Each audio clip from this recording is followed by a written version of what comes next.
అల్లూరి సీతారామరాజు జిల్లాలోని గొర్రెలమెట్ట పాఠశాల పరిస్థితి దారుణంగా ఉంది. డౌనూరు ఎంపీటీసీ మండల అధ్యక్షులు బిడిజన అప్పారావు ఈ పాఠశాల పరిస్థితిని కూటమి ప్రభుత్వంపై విమర్శించారు. విద్యాశాఖ మంత్రి నారా లోకేష్ బాబు విద్యా వ్యవస్థకు పొగడ్తలు పలుకుతూ పాఠశాలలకు సంబంధించిన సమస్యలను నిర్లక్ష్యం చేస్తున్నారని ఆరోపించారు. గిరిజన సంక్షేమ శాఖ కూడా తగిన చర్యలు తీసుకోలేదని విమర్శలు వినిపించాయి. ప్రస్తుతం పాఠశాల రేకులు గాలి వర్షంలో కొట్టుకుపోయాయి. 35 మంది విద్యార్థులు ప్రాథమిక సదుపాయాలు లేకుండా చదువుకుంటున్నారు. పాఠశాల కొత్త భవనాన్ని నిర్మించాలని సంఘాలు డిమాండ్ చేశాయి. సంబంధిత అధికారులను వెంటనే స్పందించి చర్యలు తీసుకోవాలని కోరారు. నమస్కారం. ఈరోజు కొయ్యూరు మండలంలో అతి మారుమూలైనటువంటి అతి పెద్ద పంచాయతీ అయినటువంటి బూదరాల పంచాయతీలో గల గొర్రెలమెట్ట గ్రామంలో మేము వైఎస్ఆర్ కాంగ్రెస్ పార్టీ మండల టీం మొత్తంగా పర్యటనలో భాగంగా ఇక్కడ స్కూల్ ఎలాగున్నదని పరిశీలించడానికి వచ్చాం. పరిశీలించడానికి రాగా ఇక్కడ ఉన్న పరిస్థితులు చూస్తే మేము కంగు తిన్నాం. ఎందుకు కంగు తిన్నామంటే ఈ గ్రామంలో సుమారు 100 కుటుంబాలు పైబడి నివసిస్తున్నారు. ఇక్కడ ఉన్నటువంటి పిల్లలు 40 నుంచి 36 నుంచి 40 మధ్యలోని స్కూల్కి వచ్చిన పిల్లలు ఉన్నారు. బడి గల పిల్లలు. ఈ పిల్లలకి చదువుకుందామంటే స్కూల్ వసతి బాగులేదు.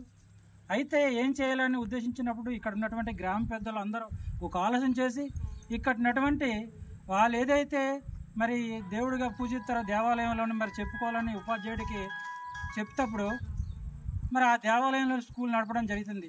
అయ్యా, కూటమి ప్రభుత్వంలో ఉన్నటువంటి నాయకులారా ఒకసారి గ్రహించండి. ఏజెన్సీ గ్రామాల్లో ఉన్నటువంటి విద్యా వ్యవస్థ గురించి ఒకసారి కళ్ళు తెరవండి మీరు. ఎందుకంటే లోకేష్ బాబు గారు ఎక్కడో ఏసీ రూమ్లో కూర్చొని మరి విద్యా వ్యవస్థ మరి గ్రేడింగ్ నెంబర్ 1లో ఉన్నదని చెప్పుకుంటారు.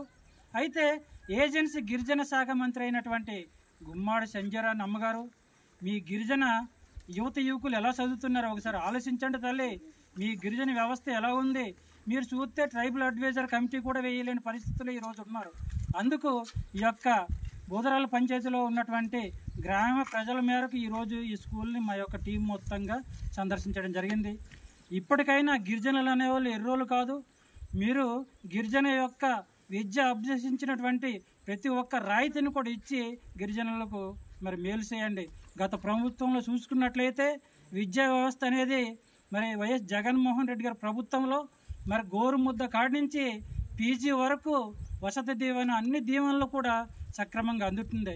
ఈరోజు ఒక స్కూల్లోకి ఇంచుమించు ఒక 2 లక్షలు 3 లక్షలు ఖర్చు పెట్టి పైరేకులు వేయించలేనటువంటి ప్రభుత్వం ఈ కూటమి ప్రభుత్వం.